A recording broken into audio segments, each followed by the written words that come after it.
কৃষি খাল যে স্বেচ্ছায় যে খাল পরিচ্ছন্নতা কর্মসূচি যে বিএনপির, সেটি ঢাকা মহানগর উত্তর এবং দক্ষিণ বিএনপির উদ্যোগে হচ্ছে। সকালে ঢাকা মহানগর দক্ষিণে হয়েছে, এখন ঢাকা মহানগর উত্তরে হচ্ছে। এটি বিএনপি মহাসচিব মির্জা ফখরুল ইসলাম আলমগীর, তিনি আজকের যে কর্মসূচি সেটি উদ্বোধন করবেন।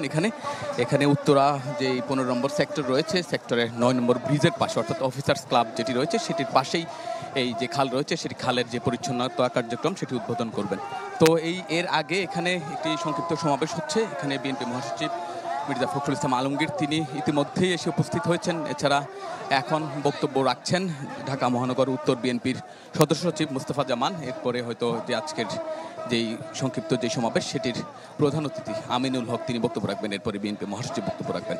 তো বিএনপির যেটা বলা হয়েছিল গতকালকে, যে আজকেও প্রতি বছর যেটা করে বিএনপি তাদের প্রতিষ্ঠাবার্ষিকীতে ঢাকায় বড় ধরনের শোডাউন করে, র্যালি করে, কিন্তু সেটি আজকে পরিবর্তন করা হয়েছে। গতকালকেই পরিবর্তন করা হয়েছে। আজকে যেটি পূর্ব শিডিউল ছিল, সানশাইন আটা ময়দা সুজি ভালোবাসায় তৈরি।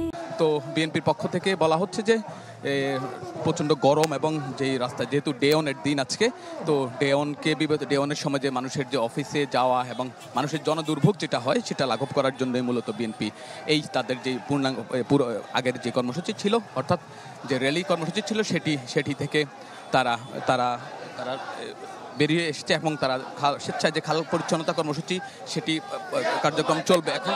তো আজকের এই যে 7 দিনের যে কর্মসূচি সেটি উদ্বোধন করবেন বিএনপি মহাসচিব।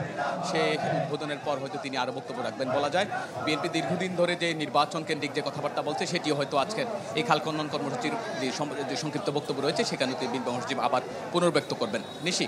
বাবলু, ধন্যবাদ আপনাকে।